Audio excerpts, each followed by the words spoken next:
Assalamu alaikum туугандар. Сатууга 7,2 гектар жер.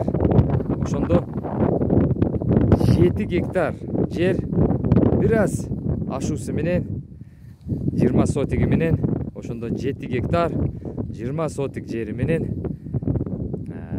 сатууга чыкты. Сонун жерде жайлашкан Дарыянын жээгинде биздин айылдан 4 километр жол жүрөсүз.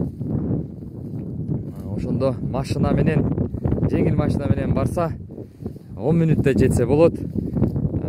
Момундай жол тандабас машина менен барса 5-6 мүнөттө жетсе болот. Сонун жерде жайлашкан Дарыя жээгинде. Сонун дарыя, таптаза суу менен Дарыя жээгинде жайлашкан 7 гектар жер сатууга чыкты. Ал жакта бүт документтери бар, жеке менчик, эч кандай аренда эмес, өзүнүн кадастровый номери бар, эч кандай мамлекеттен аренда алынган жер эмес. Дагы тастыктап кетейин, жеке менчикти тастыктаган документтери да бар. Башкача айтканда, жеке менчикке тиешелүү документтери бүт бар, өзүнүн кадастровый номери бар. Кайталап кетейин.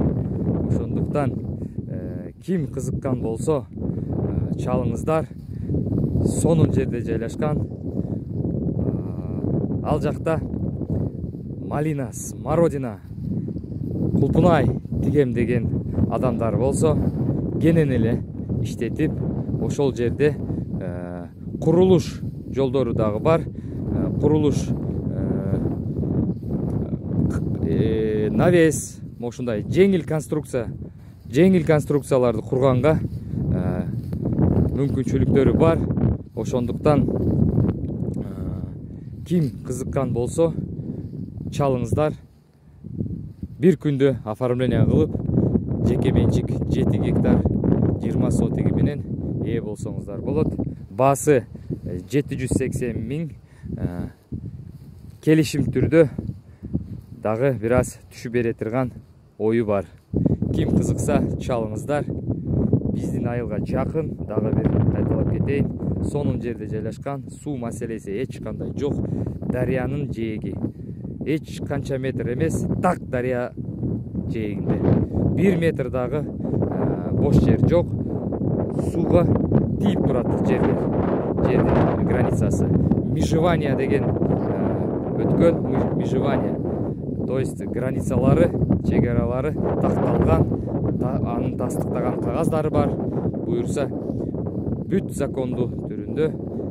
Ошондуктан ким кызыкса чалыңыздар. Шашылыш түрүндө сатууга коюлган. Кимге кызыктуу болсо чалыңыздар, достор, алып коюңуздар. Жакшы жерде.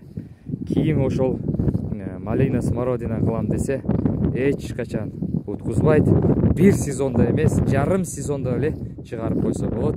Мен билем, ишенем буга. Бул өтө эле кымбат жер эмес, анткени бул жеке менчик жер. Эч кандай мамлекеттен аренда, субаренда алынган эмес. Так документтери бар. Сиз дагы кыргыз жарандыгыңыз болобу, Африка жарандыгыңыз болобу, айырмасы жок. Сиз ошол жерге ээлик кылсаңыз болот. Элде сиздерге чоң салам эл.